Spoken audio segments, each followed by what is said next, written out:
project, we decided to do Power to the Passenger because we recognize that a lot of times when people discuss texting while driving, they only concentrate on the driver, but they don't really consider the fact that the passengers in the car should have equal say on making sure that the driver is driving safely and to protect their safety in the car as well.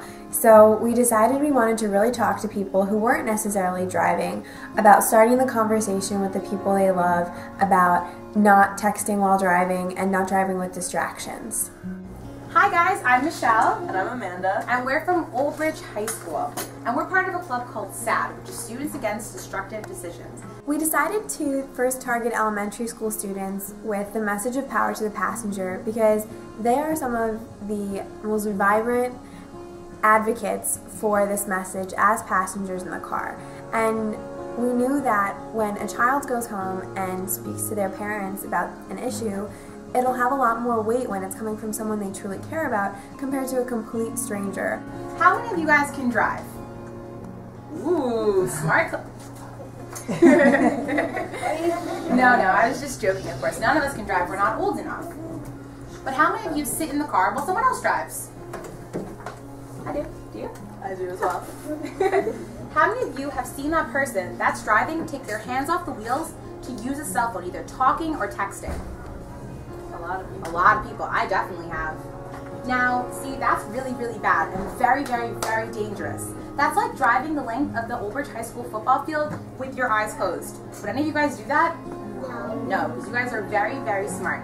So basically why we're here is because we want you to go home and tell mommies and daddies, grandmas and grandpas, and everybody that drives that it's not a smart choice to take their hands off the wheels and use a cell phone. We try to equip them with the tools to start a conversation with their parents or their grandparents or their brothers and sisters who drive them places about driving safely and just about making sure that their experience in the car doesn't put anyone in danger. So we have some phrases that you can tell them if you see them taking their hands off the wheels. You can say, "You're making a bad decision." Can you guys repeat after me? Making a bad decision. Perfect. Please put your hands back on the wheels. Perfect. You're making me feel unsafe. Making me feel unsafe. Great, fantastic. Okay, we're also going to be giving you guys 2 hearts. One says, "Thank you for driving safely," and the other one says, "I love you, but." Now, if you know your parents do everything right in the car, they always have 2 hands on the wheel, you can color this in and give this to your mom and dad and say, "Thank you for driving safely, you make me feel very safe in the car." But if you've seen them text while driving or talk on the phone while driving, you can color this one in that says, "I love you, but." Now they're going to be like, "You love me, but I thought you loved me." And you can say, "Yeah, I love you, but I don't like when you make me feel unsafe in the car by texting and driving." And that was supposed to be a conversation starter, and they could fill it out with phrases like, "I love you, but today you were texting and driving and that was really unsafe," or "I love you, but please don't answer the phone while we're driving because that could be really dangerous." And they can bring it home and talk about it with the people they care about and just make sure that they're getting that conversation started and they're talking about these important issues and making sure that they're improving on things in the future if they're not driving so safely. And also, we're giving you each a poem that is basically talking about how to stay safe in the car and how to make good choices by being a passenger. Alright? And finally, can you guys all remember to do this and tell your parents? Are you going to promise to do that for me? Alright, so if you guys are going to do this, then you can find this board, which is basically the poem, and it's promising that you're going to make sure your parents stay safe in the car. Alright? And they make good choices. Can you guys remember that? Do you want me to read it? I'll read it for you guys. Alright, it says, it's called "Pledge from a Passenger" by Laura Cerise. "I want to tell you that I love you, but you've made a bad decision.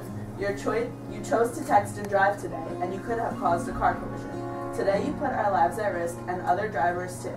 Because your cell phone couldn't wait, someone had to talk to you. So don't answer a text while driving, because this is really important to me. It can keep all of us so very safe. I'm sure the person on the other line would agree. I will be a positive passenger and help you make good choices. Our message can be heard loud and clear if we gather all our voices. I love you very much, so let's keep each other alive, do away with distractions, and choose not to text and drive." Alright? So now you guys can get up and sign this if you want. We have 2 markers, so maybe we do this row first. Do You guys want to come up and Maybe just throw some off. I stand on the other side. Yeah, here. Yeah, come up in here. Great. There you go. Hey, it's fine anywhere. See all the white spaces? Go ahead. It's fine next to my name. Yes.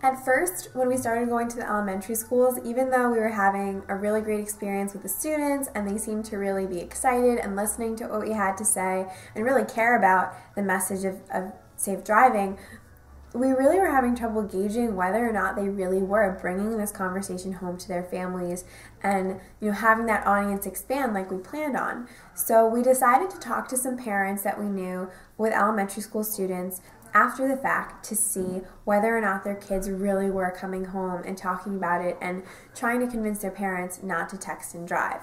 And the response we found was really great. It turns out that just like we expected, when a parent or an older sibling hears from a child that they care so much about, that they're doing something unsafe and that they want them to change their ways, they're willing to listen and they're willing to really make it a priority to be safer in the car.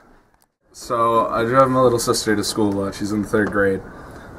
And last week I got a text while I was driving. So as usual, I went to go answer it, and then she started freaking out in the back seat and yelling at me, stop, don't answer it. And after school I talked to her about it, and she told me that these high school students from SAD, they came to go talk to the little kids. And I think it's a really great thing, and I'm probably not going to text anymore while driving. So she really freaked me out and scared me straight. So I was driving the kids to a play date the other day and my phone rang, so of course I decided to answer it, and all of a sudden they all started screaming at me and saying, "No, Mom, you can't answer the phone." So I'm like, well, what is going on? What's the matter? And they said they had visitors in their classroom from the SAD group at Old Bridge High School. And they were saying how important it is not to text while you're driving and talk while you're driving and answering the phone. So you know what? I thought about it and I said they're right. So I decided that's going to be one of my new things I'm going to do, is not text and not talk on the phone while I'm driving. Behind every one of those numbers on a piece of paper is a story just like this one, is a family just like mine. I didn't start speaking when I put one on my story, guys. I wish I didn't have one.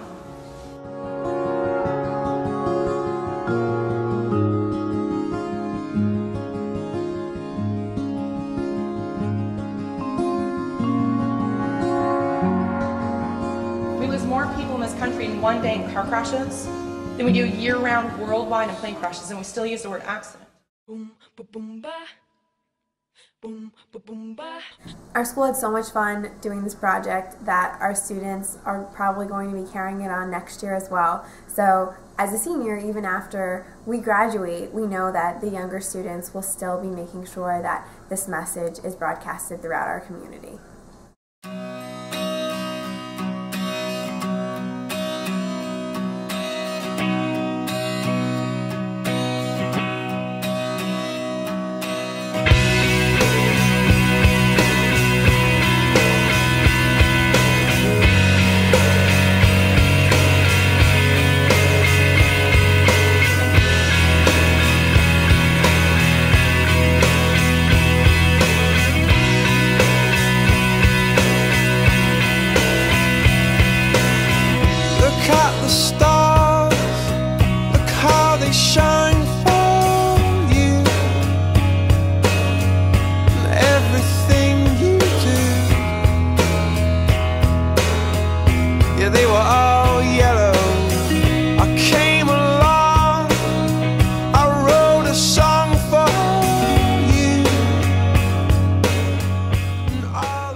Initially, we had one idea about the way everything was going to turn out, and we just thought everything would be completely smooth and easy. And throughout the way, we realized that there was so much more that went into carrying out a large project like this than we thought. So much planning and so much communication with all different people in our community. And while sometimes it felt a little bit overwhelming, in the end it was so rewarding, because when we heard from students how excited they were that we were sharing this message with them in the elementary schools, and when we heard from parents that they really were making it a priority not to text and drive because their son and daughter came home and said, hey, you know, SAD students came and they talked to us about these issues and we don't want you to do that anymore. It was a really powerful message, and we're so excited to continue with it and see what other lessons we can learn along the way.